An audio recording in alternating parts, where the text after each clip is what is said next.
Ouais, Dani. Oh. Ah, bah c'est bien que tu enregistres là. Ouais, je te rappelle. C'est bien, en plus c'est un message à passer à tous les boxeurs, tous les rappeurs boxeurs. En ce moment il y en a beaucoup. J'en entends trop parler des boxeurs qui deviennent rappeurs, boxeurs. Oh là là. Moi ce que je veux dire, monter sur le ring, c'est là où ça se passe. Respect à tous ceux qui montent, ceux qui savent c'est quoi. Allez-y si vous en avez dans les... Hein. Ok. C'est là-bas. Booba il a boxé il n'y a pas longtemps. Franchement il a fait ce qu'il pouvait. Super combat. 2 super fights. Alors faites vos preuves à tous les blablateurs de Paris. Respect. Toujours avec respect, hein. Ouais. Check. Booba, rappeur. Yes. 92. Danny Bill, boxeur thaï, plus connu dans la boxe thaïlandaise. Moi j'ai commencé... quelle année je crois que j'ai commencé? J'avais 17 ans. Ça fait un petit moment, j'ai commencé vers 95, 96 si je ne me trompe pas. Le premier morceau j'ai fait le Crimpé avec Lunatic. Ouais. Je crois que c'était en 96. J'ai commencé ouais, en 95, un an avant. J'ai commencé la boxe en 85 et premier combat en 86. Et depuis, continue un petit peu moins qu'avant, mais toujours dans le circuit. 85, c'était vraiment les débuts. Il y en avait qui avaient commencé exactement il y a les années 80, 81, 85, 86, c'était des années où vraiment chez nous, dans le 93, il fallait aimer. Hein. Il fallait aimer parce que Le sport c'est la même chose. Hein. Même quand tu dois raccrocher, vers 40 ans tu raccroches le sport, vers 40 ans tu raccroches le rap. Hein. Rap, sport, c'est surtout sport de combat. Franchement, ça se voit. C'est la compétition. Aujourd'hui, le free fight, c'est à la mode.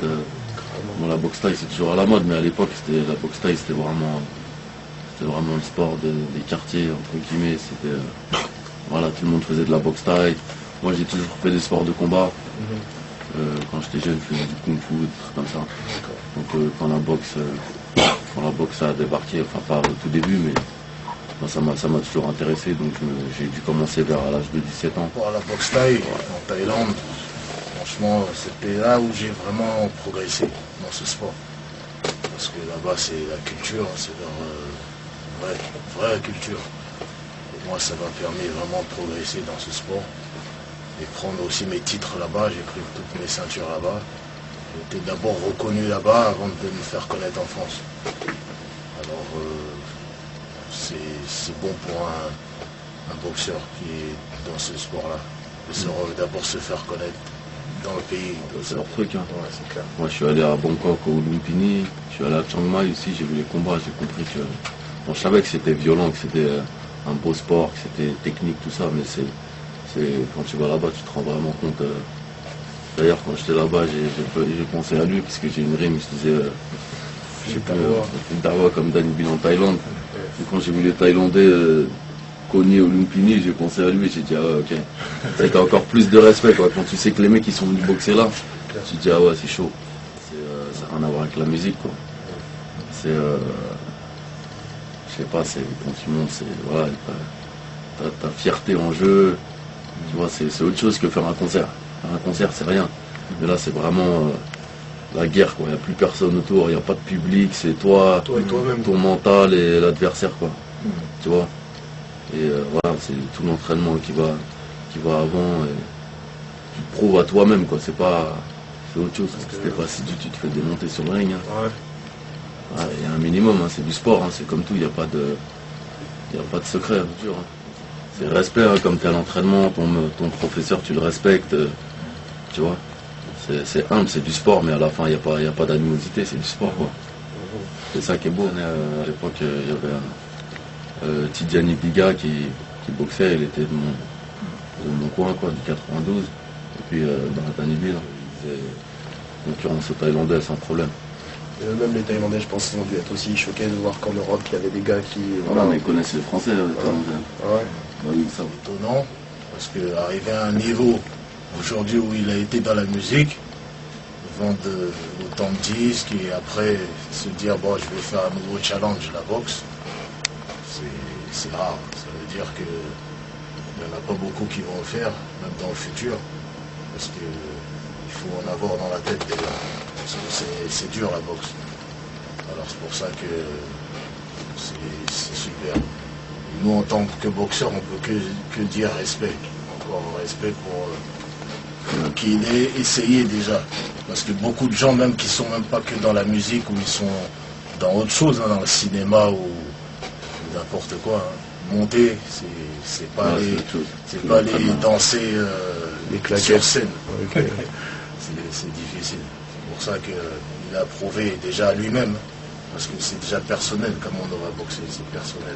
En fait, moi, ça faisait longtemps que je voulais depuis que j'ai commencé, quand j'étais petit, moi, de toute façon, tout ce que je fais, je le fais à fond. Donc, quand j'ai commencé la boxe taille, quand j'étais petit, je faisais du kung-fu, je faisais des compétitions, c'était pas des combats, mais c'était des Tao, tout ça. Ouais, des assauts. Ouais. Et voilà, quand j'ai fait de la boxe taille, malheureusement, j'ai commencé, après, j'ai eu des problèmes, j'ai arrêté, tout ça, donc j'ai jamais pu vraiment continuer. Après, j'ai laissé tomber, je fais la musique. Et puis là, dès que j'ai eu l'occasion vu que j'ai repris, dès que j'ai eu l'occasion, bah, je me suis dit, bon, je suis encore assez jeune pour le faire, c'est maintenant ou jamais, quoi. Donc c'est un peu un rêve, quoi, tu vois. Ouais, c'est un peu, franchement, monter sur le ring, je sais pas, si tu montes pas sur le ring, c'est comme si tu fais du foot et le dimanche, tu fais pas les matchs, quoi, tu restes sur le banc. Tu vois, jamais tu vas te prouver, parce que l'entraînement et les rings, c'est pas pareil. Quand tu montes sur le ring, c'est la guerre, tu vois. C'est l'entraînement de puissance. Comme si tu voulais faire du golf et tu fais un tournoi, c'est le même, c'est aussi simple que ça. On a dû parler, hein. Beaucoup en Hollande, les Hollandais, et en France, franchement, je n'ai jamais entendu parler en France. Je sais que les Hollandais, comme j'allais souvent boxer en Asie, ils prenaient des produits. Yaba. Voilà. Ils prenaient beaucoup de cachets.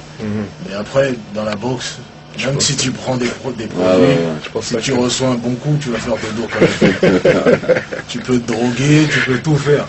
Un bon coup de pied dans la tête ou un coup de genou, c'est pas n'importe quoi. Hein. Bien touché, ça sert à rien d'avoir pris des cachets. Voilà. Les cyclistes, c'est connu en ce moment, hein, qui passent à la télé, que des porte-plaintes. Eux, ils en prennent. Un boxeur. T'es KO. Bon, comme il était souvent aussi avec les Daddy Lorsi à l'époque, là. Et l'un des morceaux qui m'a vraiment étonné, c'était j'étais en Thaïlande et à l'époque, en Thaïlande, on parlait souvent de Lunatic. Lunatic, ils sont forts, on me disait ça. Moi j'ai dit bon, faites-moi écouter, je me rappelle, hein, j'étais au camp là-bas, en Thaïlande. Des petits jeunes, ils sont venus me rejoindre, ils m'ont amené l'album. Je me rappelle, j'ai écouté l'intro du premier morceau là. Et franchement, j'étais étonné. Hein. J'étais étonné de l'introduction déjà. Parce qu'il avait dit une parole que vous allez écouter. Et franchement, c'était fort. Comment tu as eu l'idée d'écrire l'introduction de la phrase du morceau, les derniers seront les premiers. Ouais. D'où c'était venu cette pensée? Je sais pas où je l'ai entendu cette phrase.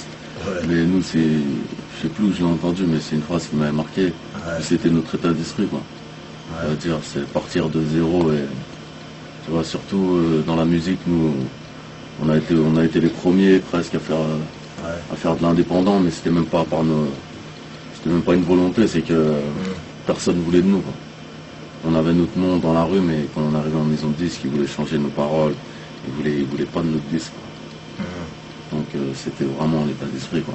C'est ok, vous nous ouvrez par les portes, donc on va partir d'en bas, mais on va arriver au plafond tout seul, quoi. Sur le toit tout seul. Et c'est ce qu'on a fait, quoi, un peu. D'accord. Franchement, ça a été alors après. Quand tout le monde était d'accord. C'est un état d'esprit, hein, tu vois. Parce que je me rappelle, chez nous, tout le monde nous parlait de ça. C'est pour ça que, franchement, c'était bien dit. C'est ça qui m'a surpris dans cet album. C'est des minorités, hein, les derniers sont les premiers. Voilà. Ouais, je connais le nom, ça arrive vraiment historien, mais malheureusement, vu que je lis pas. T'as pas lu son bouquin, jamais? J'ai pas lu, mais bon, ça m'instruit quand même des gens, de discussions, de plein de choses, quoi. Je récupère plein d'informations, mais je l'ai pas lu encore. Ben, franchement, ça c'est un livre que je te conseille. Je sais que le livre c'est Nation d'agriculture. Parce que moi, comme j'ai entendu l'intro là, comme ces paroles que tu as dit sur l'album, j'ai cru que tu avais lu ce livre-là. Franchement, c'était déjà écrit chez les anciens.